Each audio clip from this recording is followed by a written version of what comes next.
This is the Catholic Family Podcast. I'm Kevin Davis, your host.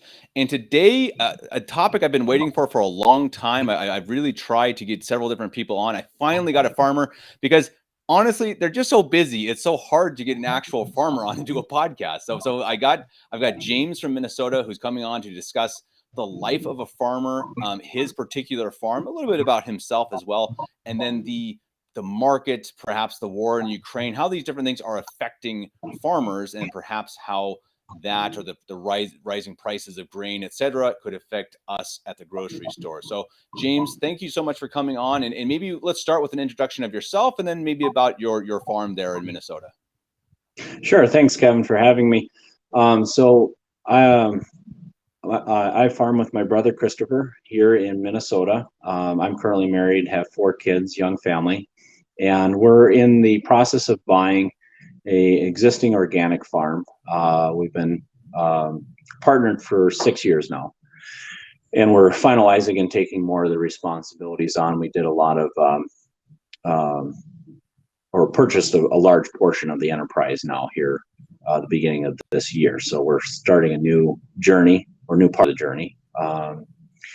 So it's an organic beef and crop farm. We run about 530 acres and about 100 cow-calf pair, we would call them. And then we finish out roughly about 100 steers a year that we sell predominantly to Organic Valley and some to direct to consumers. So I've been farming 6 years on my own, and before that, grew up on a small farm down in Illinois. My dad came from a farming background, and while he worked a job off the farm, we had a small 60-acre farmette that we had some animals, did a little bit of crops over the years. And in my interim time, I went to college and got a degree in agronomy, and I do crop consulting as well on the side. So I work with a number of other organic producers and conventional producers, doing their nutrient management plans, figuring out the needs of their crop, going out and scouting the fields in the summertime, which I always call it, it's like being a plant doctor. And so I've done that now for 10 years as well. And I'm still doing that as the farm income is not enough to support both myself and my brother here on the farm yet. I'm hoping that going down the road here in the next 5-10 years, we can do a transition to where I can be more full-time on the farm and not having to be working so much off the place. So that's kind of where we're at right now. Currently it's raining. Here too. Which is good. We were coming off of a excessively dry year last year. And, we farm some dry land, some irrigation. And it's definitely was a blessing to have what we had underwater last year. It did well where we watered, but we basically sucked our wells dry. It was that dry last year. So hopefully we can get some recharge here with some spring moisture and get back in the field before too long. And so before we get talking about organic versus non-organic, because to me that's a pretty interesting distinction, I'd like to hear a little bit about your day. What's a normal day in the life of a farmer? Because I grew up on a very small farm. It wasn't a farm; it was a hobby farm. So we had a couple of goats and a couple of pigs and a couple of cows. I mean, nothing big, but it was really a lot of work for the kids. But it was a really good experience that we learned how to work. We were outside. We did work that was in the fresh air, et cetera, which I think is a good experience especially for boys, but I think girls as well. What does your day look like? Are you getting up at 4 o'clock in the morning to go out and work in the fields, or what does your normal day look like? So I don't have a normal day. I don't know if there's a normal day in the life of a farmer. Perhaps more in the dairy industry, or if you're a dairy farmer, you have a little bit more of a routine where you're milking cows morning and night. Here, typically I'm up about 5:15, 5:30 in the morning. And my day can vary drastically, whether it be a day working on the farm or working off the place. And a lot of times due to weather, I may be working off the place at my other job in the morning and needing to get back here in the afternoon to cultivate the crops, plant, do tillage, work cattle. It's constantly in flux, which is a significant challenge in the farming life, is not having a set schedule or set hours. You set your own schedule in some sense, but a lot of times the circumstances are dictating what you need to get done in a day. And that can be very challenging because often, especially with weather, sometimes it feels like everything needs to be done on the same day. So it's the routine is not to have a routine, more or less, and it's more looking at the immediate things that need to be done, the future things that need to be done, and trying to balance between things that absolutely need to get done, family time, obviously, because we'll have times, for example, where you're doing hay, and you get up in the morning and you're rolling all day, and you might not finish up till 2, 3, 4 o'clock the next morning if you've got weather pushing in and you need to get it done that night. So, so it can be crazy hours. Wintertime tends to be a little bit more routine, more your standard chores, not a lot going on in the field. So that normally is a nicer time of year on the farm. Is that a difficult thing for you to even just get to church on a Sunday? I imagine because as you say, sometimes with the weather, you gotta work, right? Even on a Sunday, I would suppose. Correct. You always have especially with animals and chores, there's always things that have to be done on a Sunday. They have to be fed and taken care of, moved from pasture to pasture, gotten water. And there's times where you'll have an animal that goes down. Fortunately, with 3 masses, if you're not shooting to go to the late mass, normally a couple hours you can get the ship back right and still get to church if something comes up.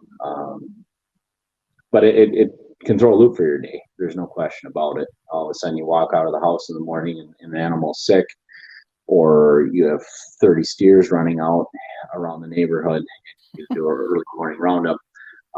There can always be unexpected excitement on a farm. And how far are you from church? We live about an hour from church. Okay. So, it's enough of a drive where my kids can get a good nap, but typically I can't. So, Right. But wow. No, it's and I appreciate having church within an hour. I know some people are traveling 2 hours or plus on a Sunday, and particularly when you're working 6 days a week, especially weeks that are long hours, you can feel pretty exhausted on a Sunday. And I'm glad we don't have to go an extra 20 minutes either way. And so, despite the long hours and the no schedule, what is it that makes you want to be a farmer? It's a disease. No, just kidding. It is a passion of building, creating, growing things. There's in farming, a lot of work, but the satisfaction is seeing things accomplished, whether it be animals, finished out, going to market, crops, harvesting, going into the bin. It's not as immediately satisfying maybe as some other jobs, where you finish a project in an hour or maybe a day or even a week. For a farmer, you plant your crop in the spring and your report card, so to speak, isn't really going to happen for about 5-6 months. And you're hoping at the end of that you get a passing grade and you can survive to the next year. So it can be very stressful, especially you get hard years like last year where it's dry, your wells are going dry, feels like you're back against the wall, can't get rain at all. And it's a reminder how little control you have in your life as a farmer. And you can either let it frustrate you or humble you, I think. And obviously I'd like to say that, makes us all humble and appreciative of what God sends our way, but we're all human and can all feel frustrated as well. And that's the challenges on the farm, is making sure you keep the big picture in mind of that God is ultimately in control, and we just got to do our part and trust that He'll see us through to the end. And your kids are too young yet to be able to help you, yeah? Or is that something that you hope or expect them to take on a big part as they grow older? So I think we look at the farms going back here in the history of farming. very intertwined with the family life. And that's a good thing for the kids to learn responsibilities. But particularly with the industrialization of ag, probably since the 50s, for sure by the 60s, I would say, farming began to consume family life and childhoods, where that was all the kids did, or all that they knew. And I'm hoping that we can find a balance here. Obviously, I'll rely upon my kids for help and work, and I want them to learn responsibility, learn good work ethic, and at the same time, be able to get away for a weekend, or spend time at relatives, not be chained to the farm at the same time. And finding that balance is a real challenge on the farm, because again, you don't have set hours, and it always seems like there's a million things to do. So you don't have to look for work. It's just right on top of you. And it's knowing when to draw that line of, this is things that absolutely have to get done. These are things that are just more of a wish list or a want list, and I'll absolutely need to happen today. And we need to prioritize that time to something else. And is that something that, do you have more, I guess probably not more work, but what are the differences between organic and non-organic? Is that something that you have different things you have to feed? What goes into that? I'm really interested, because I always think it's kind of a funny issue that you have to label things as being organic rather than otherwise. And so what do you have to put into that? So organic is more a designation indicating practices on the farm, and it's if you're in the program, you have to follow the regulations, but you don't have to be organic to farm. Your stipulations when you organic farm are essentially that you use all natural products. So, for example, if we have to treat an animal with antibiotics, which occasionally we have had to do in the past, that animal will now be designated as non-organic and have to be shipped off the place as that status. You cannot sell it as organic, having used an antibiotic in it. A lot of people put organic versus conventional, and there's a wide range in both, and practices of how you go about doing things vary quite differently in both worlds as well. Organic used to have the mindset that we were, I want to say, stepping back a generation, farming like our grandpa. And I wouldn't say that's the case. The margins in organic are not, they're again, enable you to do more with less land, but they're still relatively tight when you look at your cost of production, what it costs you to grow an animal, what it costs you to grow an acre of crop. And at the end of the day, conventional organic, we're all just trying to survive on the landscape, feed our families. The industrialization of agriculture has affected, or the conventional side, really since the 1950s and 60s. Organically speaking, we're seeing now an industrial revolution of organic practices. Anything can be more or less industrialized. So you're starting to see a lot more larger entities coming into the organic marketplace and farming organically, which I don't think is exactly what the consumer image of an organic farm is. I think, or I feel that, our size and what we do is very representative of what the consumer feels is organic. But there are, large entities farming now 10,000, 14,000 acres organically. And there's nothing against that, and they're not doing it wrong. But again, that's not the image necessarily that I think the consumer always has in their mind when they go buy organic. And why do you think that why is that changing? What's the reason for that industrial revolution towards organic? It has to do with profits. Just like any business, a farm is a business, and large entities can look to make profits in organic just like small entities can. And for a long time, they kind of blew off of the value of organic that organic had to the consumer. And now you're starting to see larger corporations, bigger companies, larger farms wake up to the reality that, there's a consumer out there that's wants to ensure that there's no chemicals in their food, wants to ensure that there is no hormones in their meat, and they're willing to pay a premium for that. And so the marketplace is responding, no different than any other marketplace that we deal with in our economy. And you're starting to see a lot of alternative labels kick up. I want to say mimicking organic, and in a lot of cases they just confuse the consumer. For example, the label natural really doesn't have any legal meaning. Anybody could put natural on their label, whether it be milk or eggs or any sort of processed food. In a lot of cases, natural just means it's biologically grown. Well, that basically encapsulates everything. Another common label you'll see that I think the consumers get confused by is the non-GMO label, the butterfly label. I don't know if you've seen that one over in Europe. Very common here in the United States. And a lot of people assume that the butterfly label means that that crop was raised with no pesticides, no chemicals, and that's not true. All the non-GMO label means is that the crop is not a genetically modified organisms. It still could be sprayed. They still are sprayed. I work with guys that grow non-GMO crops. They're still sprayed just with older chemistries. It's just the plant itself is not genetically manipulated. So it's non-organic by any means, but I think a lot of consumers have that misconception of that label. And we're starting to see more and more labels and colorful flyers and packaging in our stores these days. I think that just add to that confusion of what organic is.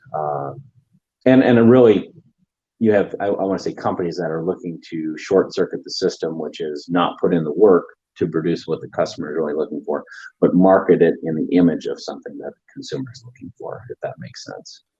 It does. It's really interesting. I know here in Germany, and I think in Europe fairly in general, that the GMO products never exploded like they did in the US. That they have much stricter rules regarding GMOs and about pesticides and whatnot. So I think it's more of the, as far as I know, I'm not an expert. As far as I know, it is more of the norm for your meats and your products to be organic. Now, again, as you say, what does that mean? Or maybe it's natural. I honestly don't know what that means, but they say that's the case, and that's a pretty interesting idea. So, in the U.S., do you think could that again be the case eventually, say 10 years from now, that the norm is organic rather than being, more of a kind of a side high class deal? To an extent, I think organic's going to continue to grow. However, the flip side of that is it does come at a higher cost to produce it, and then obviously that's going to cost the consumer more in the store. So I think a lot of that's going to depend upon the economic situation of our country in 10 years. With current inflation, it's, I would say, a negative outlook, right? More or less. And with a shrinking middle class here in the United States, I think that's going to be more of a challenge as well. The other unique thing is the amount of income or monthly income that a European is willing to spend towards food versus an American. Americans look at food just like the back of the packages, I think, in a lot of cases, and that is calorie consumption, not so much taste or quality. We've always been about quantity, quick and easy here in the United States. That's why every gas station here, as you drive around the countryside, really in the last 15 years has become a mini restaurant, more or less. Because we as Americans, we stop for a fuel, we got 5 minutes, I'm going to grab a sandwich, I'm going to grab some chips, I'm going to grab a pop, slam it down, get back on my day and get done. Versus I think in Europe, at least from what I've heard and a few people that I know that have been over there, my dad travels, he flies internationally, but he describes it more, Europeans look at dinner or meals as a life experience to enjoy. So, a hour meal is nothing over there in Europe versus here in the United States. Again, it's that viewpoint of calorie consumption. I think that you have a generation now, a younger generation that's starting to prioritize maybe a little bit more of a food experience. And I think there's a lot of people that are seeing the long-term results of chemicals, hormones in the meat, and the detrimental effects it's been having on humans as a whole. And I think they're trying to find alternatives to that, particularly as young families with kids, whether, they be part of the traditional Catholic world or not. Christian in general, I think there's a lot of people looking for healthier alternatives to what's being offered at the grocery store. And even flavor, growing your own garden. If you grew up, I'm sure you're aware that you can't beat what's grown out of your own garden. And a lot of that has to do with just the freshness, not having any preservatives. It's picked ripe. You don't have to, pick it on the greener side and ship it. And that local food production is really something we're missing out of our culture. And I think Europe still maintains more of that mentality. So.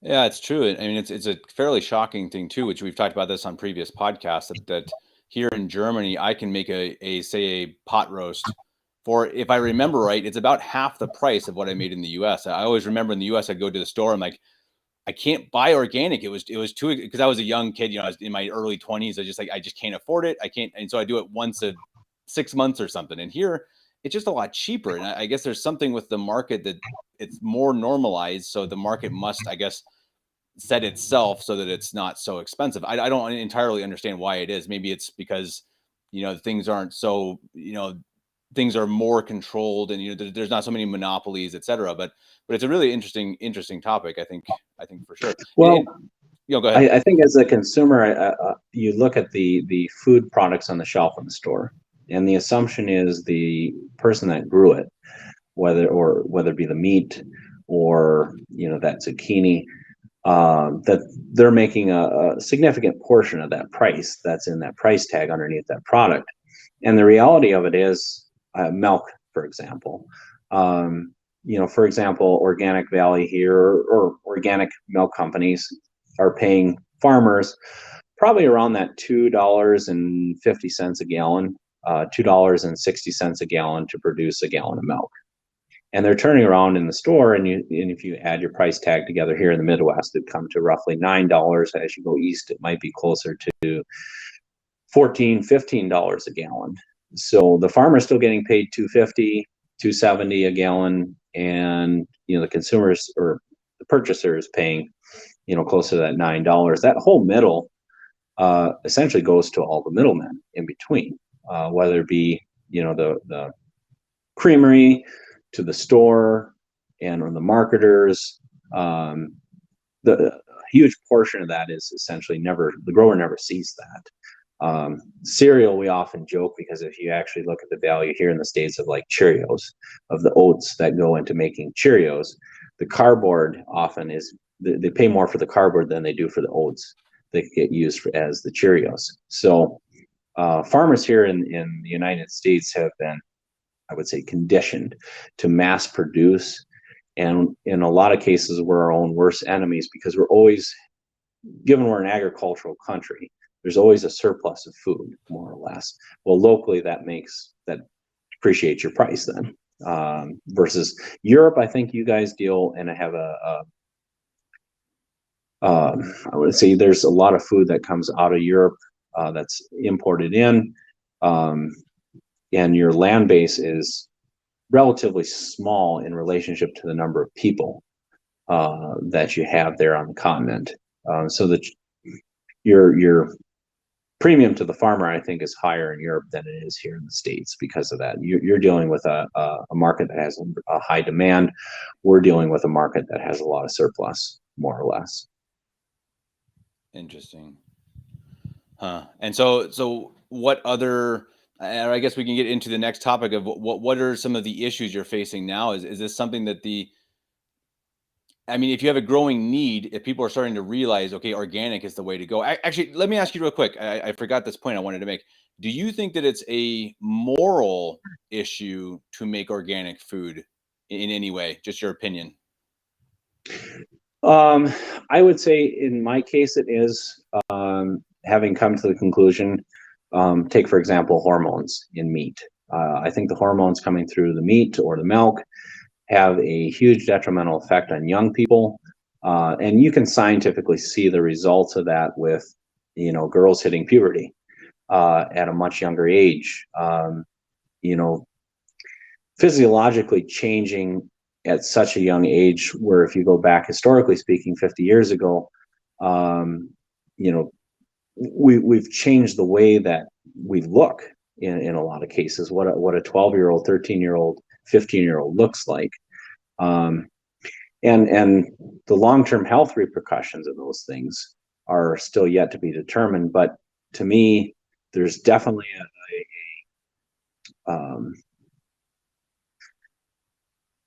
it's a causation or correlation, or just a coincidence.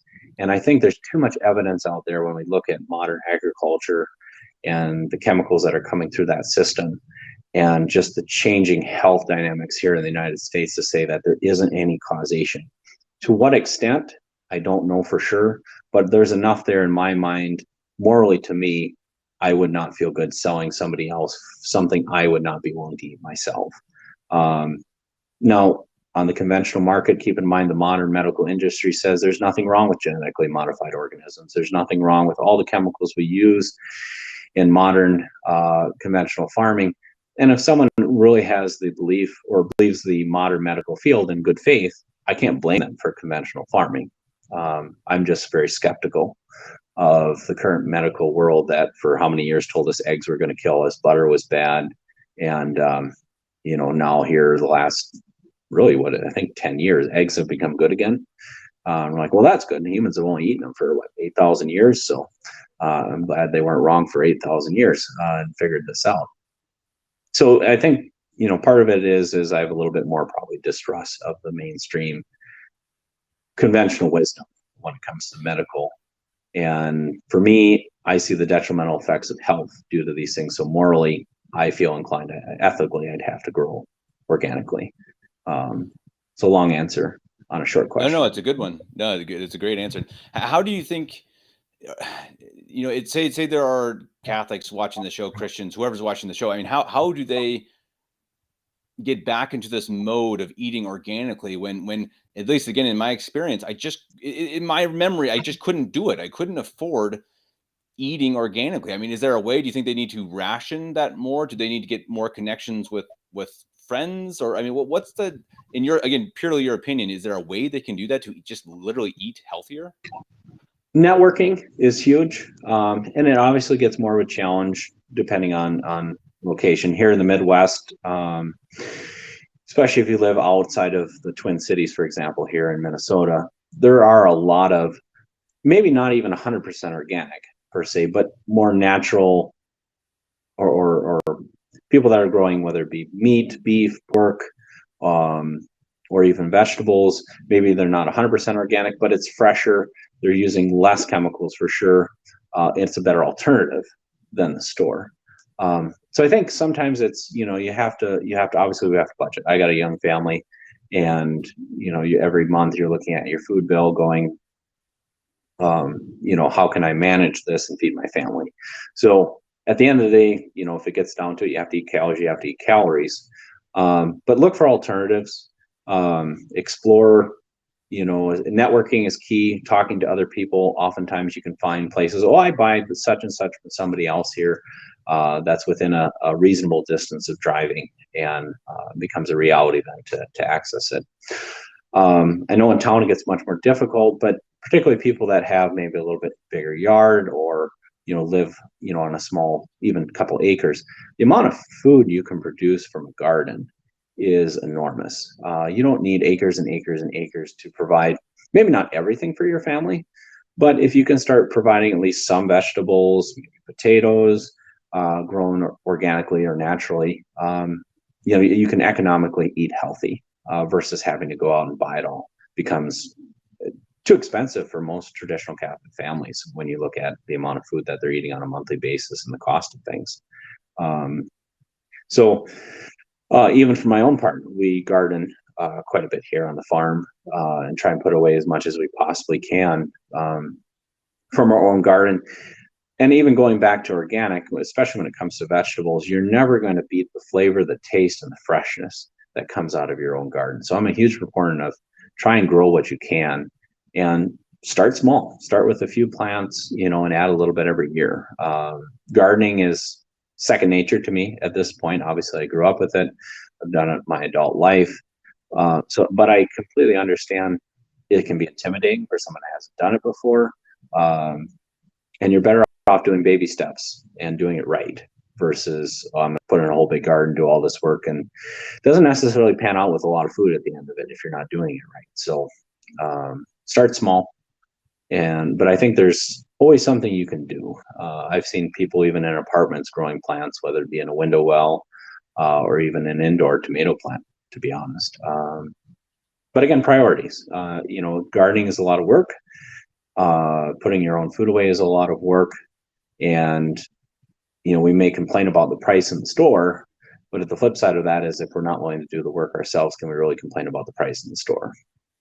That's a great point, and it's funny you say that because we had a little tiny garden in our yard, and we planted a couple of just salads, some pretty easy stuff, and it just went crazy. We were having to eat salad twice a day.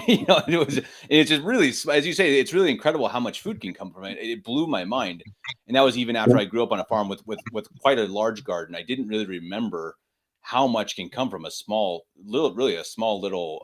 We have a high garden bed, like a high bed, and it's beautiful, and as you say, it tastes amazing, and you just have that.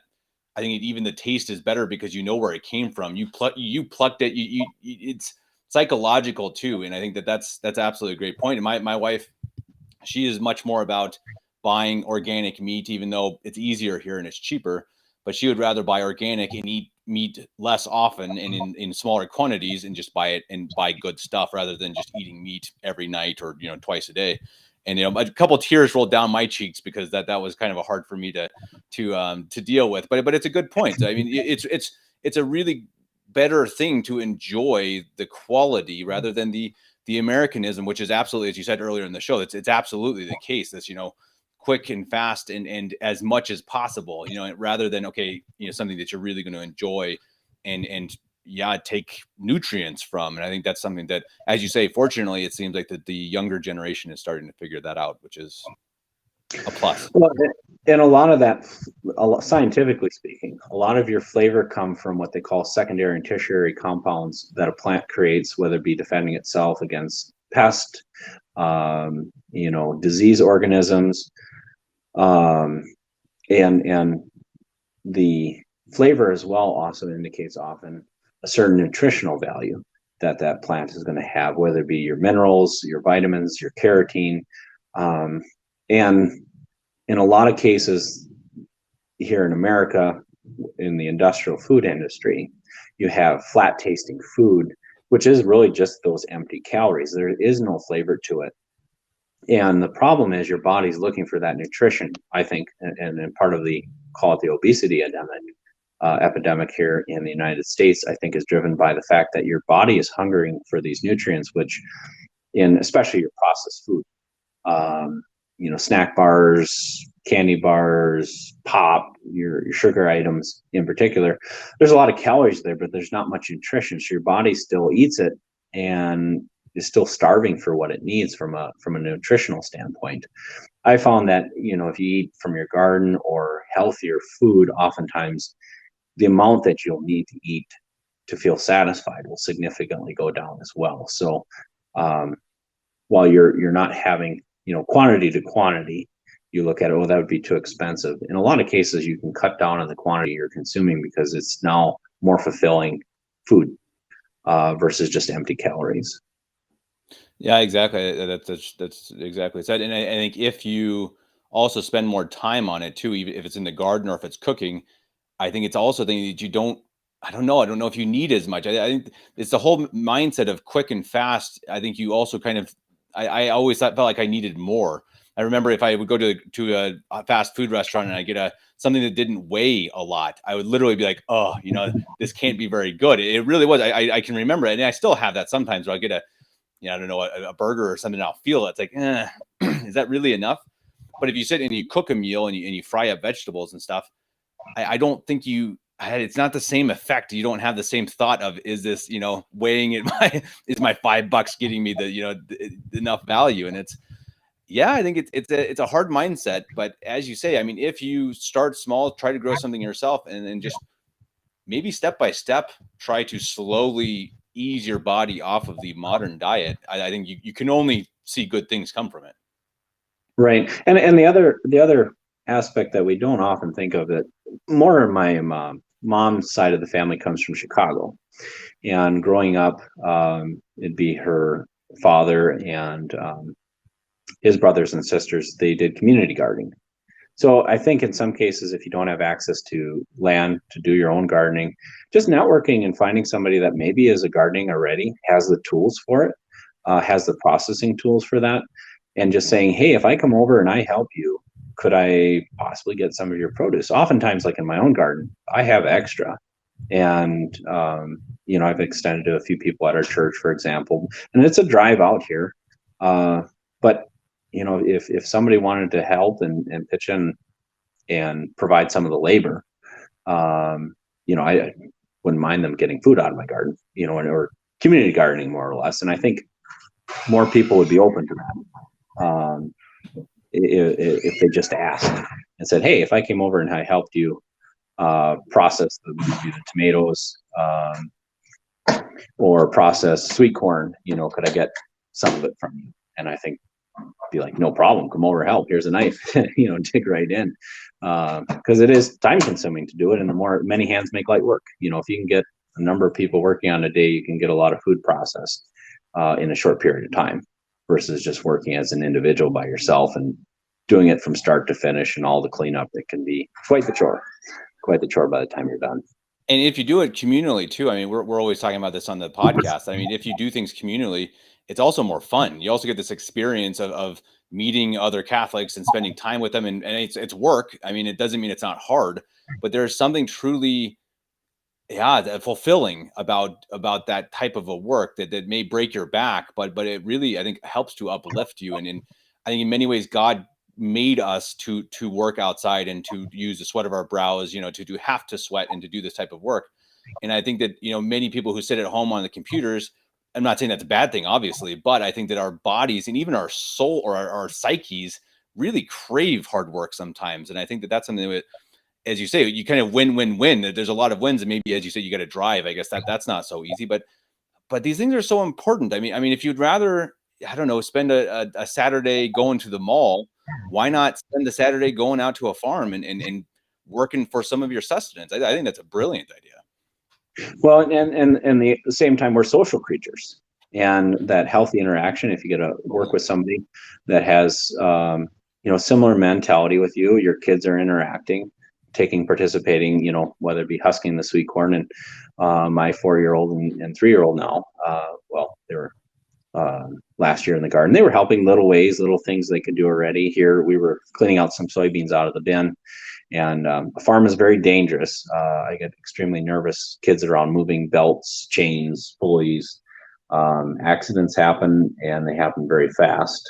So I pulled them, gave them a shovel, gave them a broom, and they hopped in the bin with me, and they were helping me clean out the bin, and they were excited to do that. And I think that's very important for young kids to have the ability to experience new things, to get the satisfaction of a job well done, and to help participate in a project. I think really builds a lot of character for them going down the road, and being excited to do work. It's work, but it can be satisfying and enjoying, especially doing it in a group. And that's where, whether it be processing vegetables with somebody else, you can just make it a lot of fun. We do, for example, our own sausage here on the farm.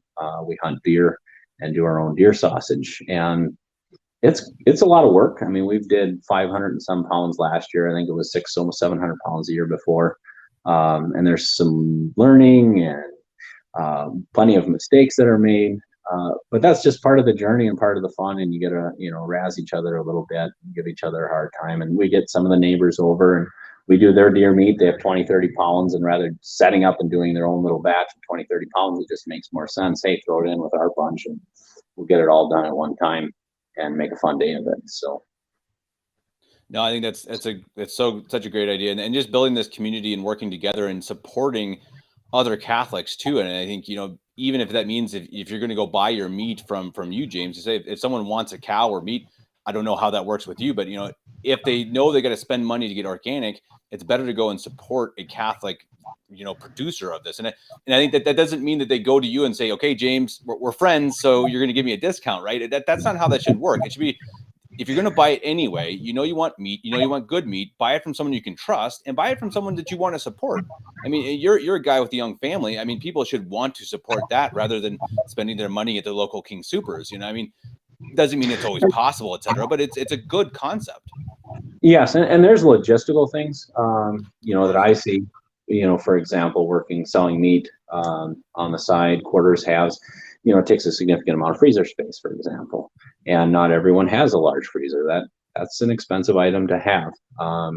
So, some people are limited to, well, I can only really purchase a small allotment at a time, and I don't want to run a half hour to do that all the time. So I absolutely understand the logistical factors that people face on a day-to-day basis. But I think just, in looking for your own family, I really think as Catholics, because we are large families predominantly, try to keep it as single income homes as much as possible. But it's a way, that you can still be interacting with people and networking, and help each other out without necessarily even really charging each other money at the end of the day. Sometimes trading just labor for some of those vegetables or something of that nature. I know for my part, people say, well, hey, if you bring it to church, I'll gladly take it. And I think there's a little bit, especially farming and working another job myself, the time aspect that a farmer has out here on the landscape. We're swamped as it is, and it's just you're right, it is a small thing to maybe grab a bucket full of tomatoes or pickles or pick green beans, but that's a half hour of my time I don't have. And it's sad sometimes. It's like, boy, I wish there were people that would come out here and use this food because it's going to waste. But at the same time, I can't justify taking my time to do it and taking that time away from my limited time with the family that I have. So I think people sometimes in town don't realize how pressed for time we are here out on the countryside if we're really making a living farming. And it is a lot of work to do some of these things. And that time that it takes is time we can't afford to spend in a lot of cases. So, that's where networking, we have large enough churches, network of churches. There's always somebody I feel that you could network in. And again, they don't have to have 100 acres. My garden is it 40 by, step it off there, probably about a 40 by 50 garden. And I normally can produce probably 3 times the amount of vegetables that I need in a year out of that size. So it's doesn't take a large area to do it in. And again, you have that economics of scale. When we see it here on the small farms here in our community, we're blessed to have just neighbors that are smaller farms. So we do a lot of swapping and trading back and forth, helping each other with labor. Or, I might have a piece of equipment that he can use and he doesn't have to buy it. And then vice versa. He's got a piece of equipment that I can use and I don't have to buy it. And it economically helps both of us to work together. Kind of going to the olden days with the threshing crews that would go around the neighborhood, and they would harvest as, a group of 5, 6, 10 guys and thrash out one guy's wheat, go to the next farm, thrash out his wheat. And, it just worked as a group. And you have that community aspect to it as well again. Maybe a little bit larger scale than just gardening together, but it was the same thing, that social aspect, the kids interacting, the families interacting. It was just a very healthy, thriving community that stayed in touch versus nowadays and especially the distance factor with church, it's harder and harder to stay in touch with even the other people at church there. You see them briefly on Sunday, but you don't have that quality time to be able to interact and exchange ideas and talk to them. Yeah, it's true. And it's something that one of the reasons why I started this podcast is because people are so spread apart. That right, there's not an easy way to have good conversations, to have important conversations, to talk about farming, to talk about organic food. That I mean, I didn't know about this. I mean, who do I talk to? And I live in Germany, but I think that's a brilliant way. I mean, podcasting one way, but I think it's such a good idea to because we all live so far away from each other. I mean, I think trads, that's the lives we have. I mean, we live an hour from church too, and many of our other parishioners live also 30 minutes to an hour. So it's hard, as you say, to get together and spend a lot of time. So maybe that's something we have to create, that chance, and we have to create that opportunity. And if that means sitting together and talking to each other and saying, okay, how can we spend more time together? And if one of those opportunities is to go to the farm and help work and earn your own vegetables, I think that's brilliant. I think that's absolutely something that we need to actively try to do more. And sometimes it means a little bit of a sacrifice. If it means one Saturday out of a year, I mean, come on, we can do that, right? It's just our mentality of, oh, something else might come up, or something bigger, or something more fun. It's like, no, I mean, come on, you're doing something that's worthwhile. You're helping someone else, you're helping yourself, and you're getting community. I mean, I think we really have to think differently. We all think so modernly. I shouldn't say everyone, but most people think in this fast-paced, something better can come up, and it's a dangerous mentality that only hurts us, I think. And so I think we need to think of more of this communal way in the thrashers. Exactly. Hey, go help each other out, and then earn from each other's experience and their wealth, I suppose. What they're bringing in from the fields. It's awesome. We had growing up, we did my first off the farm job was a weeding crew with about 25 to 35 other kids from different families, and we would go and we would pick weeds in neighboring farms, and go from field to field, and we were paid by the hour. And it was work. It was hot. The weeds are hard to pull, get dry. But we had a lot of fun out there doing work as kids, just because you have the interaction standpoint and giving each other hard times all the time, goofing around a little bit here and there. Just really made those days, well, I mean, you were working, you were sweating, you were hot, you were tired, you were thirsty. They also were fun. And, you look back at your childhood and you're like, it was very meaningful. There were things that stick out in my memory growing up, of interactions with other kids in meaningful ways versus, I think, particularly in the age of computers and video games. And I've got nothing against those, and I've indulged in them on occasion myself. But I think a lot of our youth, young people, they don't have things to do. And if we as parents don't find, quality things for them to experience, they're going to find ways to spend that time, and I don't blame the kids from that standpoint. So it's just trying to think outside the box. What's available, what positive opportunities can I provide for my kids, to give them a real world experience, socializing with other kids, trying to, I guess, check off more boxes than one, maybe with the same activity is useful. But it's, I think there's a lot of people that compare farming to city life. Both camps, if you want to say, can start looking down their nose at the other person.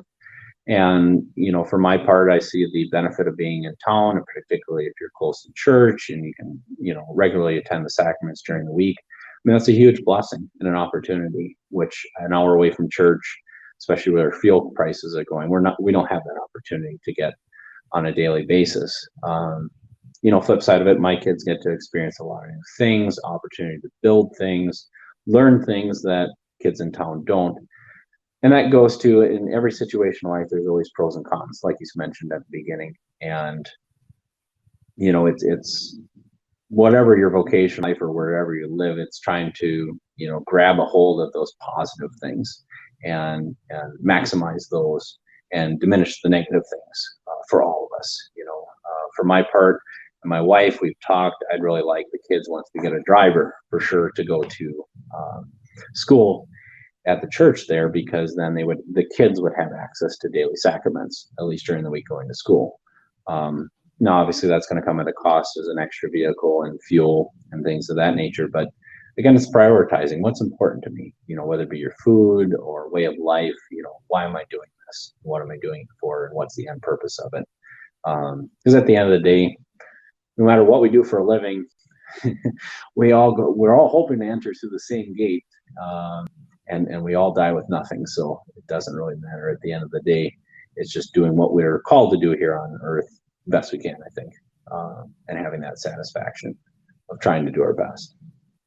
Absolutely. Yeah. All for the greater glory of God, right? I think that's absolutely right. And do the best, as you say. I mean, pros and cons. There's no perfect life. There's no perfect occupation. There's no perfect world, I suppose.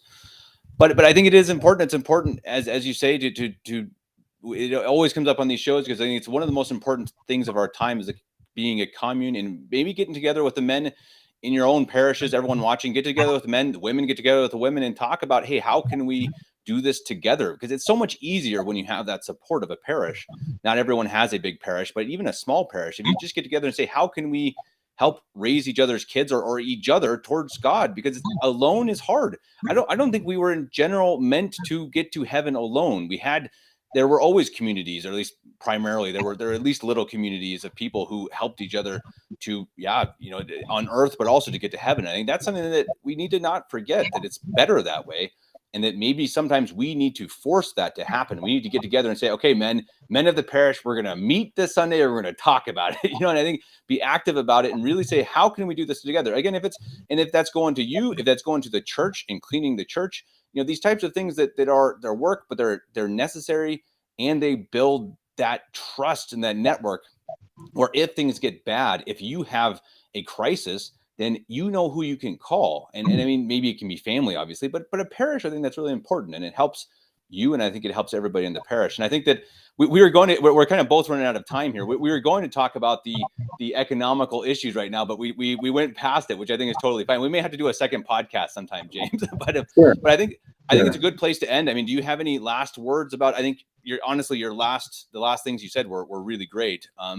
But anything to wrap it up? Any advice for someone who might consider the vocation, or anything of that sort?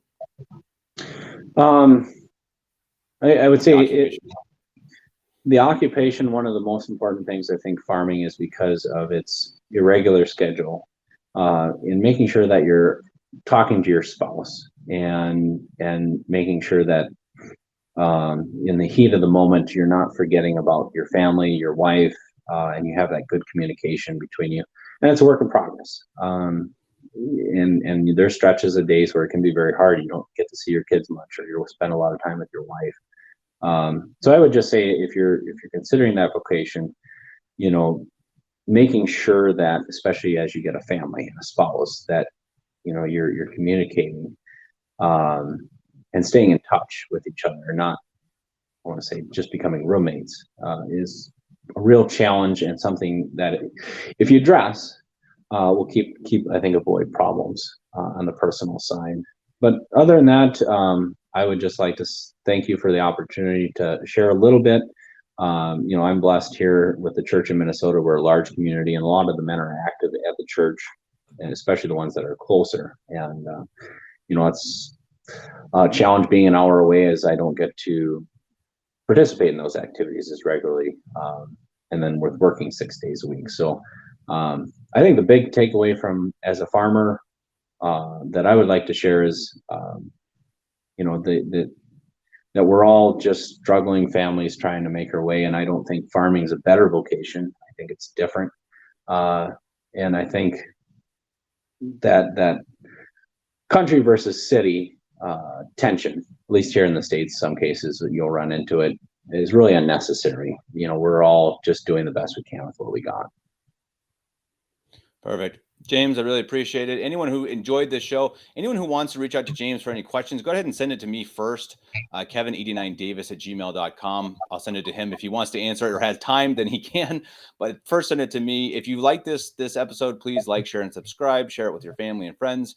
And yeah, again, get out there and get active in your parishes. Try to do more. And hey, contact your local farmers. Go try to find out who's making things organically, who's growing things organically, and buy from them, rather than going to the grocery store and putting what most likely is garbage into your body. So James, thank you again so much, and until next time, God bless. Take care, Kevin. God bless.